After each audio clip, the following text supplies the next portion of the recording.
Hello students, आज हम हमारे lesson a crow in the house का नेक्स्ट पार्ट सीखने जा रहे हैं। कल के पार्ट में स्टूडेंट्स हमने देखा कि एक क्रो यहाँ पर राइटर को दिखाई देता है, एक अपने नेस्ट से गिरा हुआ यंग क्रो उनको दिखाई देता है जो रास्ते पर आने वाली हर चीज़ से यहाँ पर बच रहा है। उन्हें लग रहा है कि शायद कोई कैट उसे खा लेगी या फिर कोई टांगा या फिर कोई व्हीकल रोड पे से जाएगा तो उसे क्रश कर देगा। इस तरीके से उन्हें डर लग रहा था, इसीलिए उन्होंने उस क्रो को उठाया। जख्मी ऐसा क्रो था वो, इसलिए उन्होंने उस क्रो को उठाया और उसे अपने घर में लेकर आए। फिर राइटर और उनके ग्रैंडफादर दोनों ने मिलके उस क्रो को ठीक करने की कोशिश की। उस क्रो की कंडीशन इतनी ख़राब थी कि वो अपने बिक को खोल भी नहीं सकता था, कुछ खा भी नहीं सकता था और फिर उसके बाद में वो अपनी गर्दन को भी संभाल नहीं पा रहा था। मीन्स जैसे उसमें बहुत ज़्यादा कम जान बची थी। इसलिए उन दोनों ने उसे थोड़ा सा मिल्क ब्रेड वगैरह उसके बिक में पेंसिल से उसकी बिक को खोला, फिर उसे थोड़ा सा ब्रेड मिल्क वगैरह दिया। फिर ग्रैंड मदर के बनाए हुए कुछ डिशेस वगैरह उसे रेसिपीज़ उसे खिलाई। उसके बाद में थोड़े ही दिनों में वो रिकवर हो गया।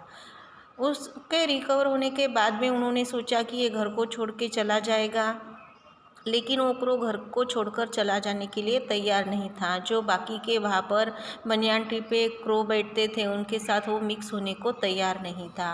फिर उन्होंने सोचा कि शायद ये जंगल में रहने वाला क्रो होगा और इसीलिए ये बाकी के इन क्रो के साथ में मिक्स नहीं होता होगा। उसके बाद वो बहुत ज़्यादा परेशान करता था। खाने के टेबल पर वो बहुत ज़ोर से नॉइस करता था। उसके लिए खाना अलग था गार्डन में, फिर भी उस खाने को लेने के बजाय वो यहाँ पर उन सबको परेशान करता था। तब उन्होंने उसे केज में डालने की, पिंजरे में डालने की कोशिश भी की, लेकिन जब उसे केज में डाला गया तो ज़ोर ज़ोर से वो काव काव करने लगा था। ऐसी बहुत सारी परेशानियाँ वो घर में सभी को देने लगा। बाकी के जो ग्रैंडफादर के ग्रैंडमदर के पेट थे उनको भी वो परेशान करने लगा था। और अब इस तरीके से उसने पूरे घर के ऊपर अपना एडमिनिस्ट्रेशन जमा लिया था। फिर धीरे धीरे अब उसकी आदत हो गई थी सबको, जब राइटर स्कूल से वापस आते थे तब वो गेट की आवाज़ सुनकर दरवाजे के पास जाता था, स्किप करता, जंप करता, हॉपिंग करता और हेलो हेलो ऐसे बोलता था। राइटर उसे कुछ नए नए वर्ड्स सिखा रहे थे बोलने के लिए। अब इसका आगे का हिस्सा हम देखेंगे। On one of Aunt Mabel's visit, Caesar alighted on her arm and crackled kiss kiss. Aunt Mabel was delighted and possibly flattered and leaned forward for a kiss. एक बार ऐसे ही उसे वर्ड सिखा रहे थे राइटर उसे किस किस वर्ड बोलने के लिए, तो आंट मैबेल एक बार जब घर पे आई तब वो सीजर उनके आम पे जाके बैठा और उनके सामने जाकर किस किस ऐसा वर्ड बोलने लगा। आंट मैबेल भी क्रो इस तरीके से बोल रहा है जैसे पैरेट के जैसा, तो वो भी खुश हो गई और फिर वो थोड़ा सा आगे झुक गई। उन्हें लगा कि जैसे ये क्रो उनको किस करेगा। But Caesar's attention shifted to my aunt's gleaming spectacles and thrashing at them with his beak he knocked them of. उसने क्या किया, लेकिन उसका पूरा ध्यान कहाँ पे था? आंट मैबेल ने जो स्पेक्टेकल्स लगाए हुए थे, उन्होंने जो आईना लगाया हुआ था, चश्मा लगाया हुआ था, उसके उस चमकते वाले चश्मे की तरफ उसका ध्यान चला गया और फिर उसने अपने बिक से उस चश्मे के ऊपर नॉक किया। Aunt Mabel never was a success with the pets. और इस तरीके से आंट मैबेल जो है उन्हें कभी भी पेट्स अच्छे नहीं लगते थे। पेट और pest, grandmother insisted that Caesar was a pest in spite of his engaging habits. अब यहाँ पर उसे पेट बोलना चाहिए या फिर पेस्ट बोलना चाहिए? ग्रैंडमदर सीजर को पेस्ट बोलती थी क्योंकि उसकी जो हैबिट्स है उनकी वजह से। If he had restricted his activities to our own house, it would not have been so bad. अगर उसकी जो ये हरकतें हैं, किसी को तकलीफ़ देना, कुछ भी काम करने की, नुकसान करने की इसकी जो हरकतें हैं, वो अगर हमारे घर तक भी होती, वो सिर्फ हमारे घर में ही सीमित होती तो कुछ बुरा नहीं था।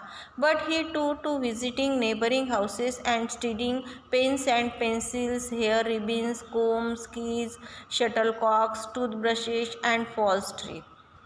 अब सिर्फ वो हमारे घर में की ही चीज़ों को नुकसान नहीं करता था, अब उसने क्या शुरू किया था, वो जो हमारे नेबर के हाउसेस हैं उनके घर पर भी जाता था और उनके घर में से भी बहुत सारी चीज़ें वो चुरा के लाता था।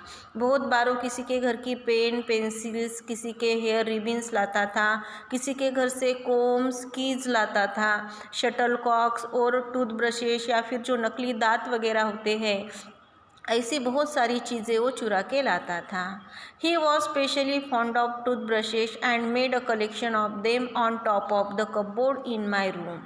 और इस क्रो को, सीजर को ज़्यादा करके यहाँ पर टूथब्रश अच्छे लगते थे और इसीलिए उसने बहुत सारे टूथब्रश दूसरों के घरों से चुरा चुरा के मेरे जो रूम है, मेरे रूम के कपबोर्ड के टॉप पर उसने कलेक्शन करके रखा था। Most of the neighbors were represented in our house by a toothbrush. बहुत सारे जो नेबर्स हैं वो उनके टूथब्रश हमारे घर में आ चुके थे। Toothbrush sales went up that year, so did grandmother's blood pressure. उस साल हमने टूथब्रश का जैसे सेल हमारे घर पे लगा हुआ था और ग्रैंडमदर का ब्लड प्रेशर भी बढ़ रहा था। Caesar spied on children going into the Banya's shop and often managed to snatch sweets from them as they came out. अब सीज़र की ये जो बदमाशी की हरकतें थी, सिर्फ यहाँ तक ही नहीं थी कि दूसरों से घर से वो चीज़ें चुरा के लाता था। अब वो स्कूल में आने जाने वाले बच्चों को, जो बनिया के शॉप पे जाते थे बच्चे कुछ खाने की चीज़ें वगैरह लाने के लिए, तो उनको भी वो परेशान करने लगा। उनके पास में अगर कोई स्वीट वगैरह हो तो वो उनसे चुरा लेने में मैनेज कर लेता था। Neighbours would return from the bazaar to find their washing lying in the mud and no sign of the pegs. फिर यहाँ पर जो नेबर्स है वो कभी बाज़ार वगैरह जाते थे अपने घर के कपड़े वगैरह सुखा के, तो जब वो वापस आते थे तब वो देखते थे कि उनके सुखाए हुए पूरे कपड़े नीचे कीचड़ में गिरे हुए दिखते थे और वहाँ पर किसी के पैरों के भी निशान नहीं दिखाई देते। This too found their way to the top of my cupboard. और पेग्स मीन्स जो चिमटे वगैरह रहते हैं, कपड़ों को हम लगाते हैं तो वो चिमटे भी उन्हें वहाँ पर दिखाई नहीं देते थे और ये जो चिमटे वगैरह है ये सभी बाद में मेरे घर के कपबोर्ड में मुझे देखने को मिलते हैं। It was Caesar's gardening activities that finally lead to disaster. उसके बाद में यहाँ पर सबसे खतरनाक, सबसे डिजास्टर ऐसी एक्टिविटीज़ हमें सीजर्स की देखने को मिली। He was helping himself to our neighbours beans when a stick was flung at him breaking his leg. He was helping himself to our neighbours beans. वो क्या कर रहा था, एक बार नेबर्स के गार्डन में से बीन्स वो खाने की कोशिश कर रहा था और तब हमारे नेबर ने उसको लकड़ी फेंक कर मारी, एक स्टिक उसके ऊपर फेंक कर मारी और जिसकी वजह से उसका पैर टूट गया। I carried the unfortunate bird home and grandfather and I washed and bandaged his leg as best as we could. फिर मैं उस अनफॉर्चुनेट ऐसे बर्ड को अपने घर पे लेकर आया।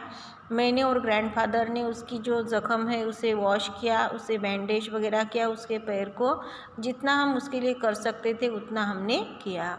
बट इट वुड नॉट मेंड, लेकिन उसका जो पैर है वो ठीक नहीं हो पाया। Caesar hung his head and no longer talk. अब सीजर का जो हेड है वो क्या कर रहा था, अपनी गर्दन को नीचे डाल रहा था और बहुत दिनों तक वो बोल भी नहीं पाया।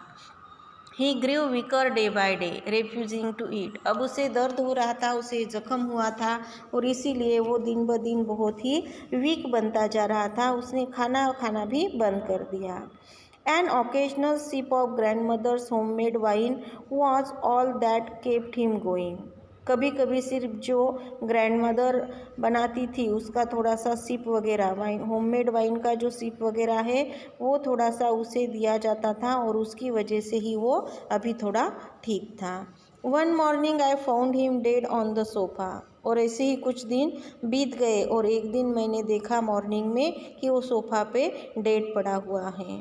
His leg stiff in the air, उसका जो पैर है वो हवा में लटक रहा था। Poor Caesar, his anti social habits had led to his early end. फिर मुझे लगा कि ये सीजर कितना पुअर है, कितना उसका नसीब ख़राब है। उसकी एंटी सोशल हैबिट्स यानी दूसरों को नुकसान पहुंचाने वाली जो हैबिट्स थी उसकी वजह से उसकी बहुत जल्दी डेथ हो गई। I dug a shallow grave in the garden and buried him there. फिर मैंने एक बहुत थोड़ा सा गड्ढा वगैरह अपने गार्डन में किया और वहाँ पर उसे दफना दिया। Along with all the toothbrushes and cloth pegs and he had taken so much trouble to collect. उसको जब मैंने उस गड्ढे में दफनाया तो उसके साथ साथ मैंने जो टूथब्रशेस और जो भी क्लॉथ पेग्स वो नेबर्स के घर से बहुत ही मेहनत करके, बहुत ही ट्रबल से, बहुत ही परेशानी से उसने जो कलेक्ट किए हुए थे उन सभी चीज़ों को भी मैंने उसके साथ वहाँ पर दफना दिया। Students, we will see the question answer in our next period.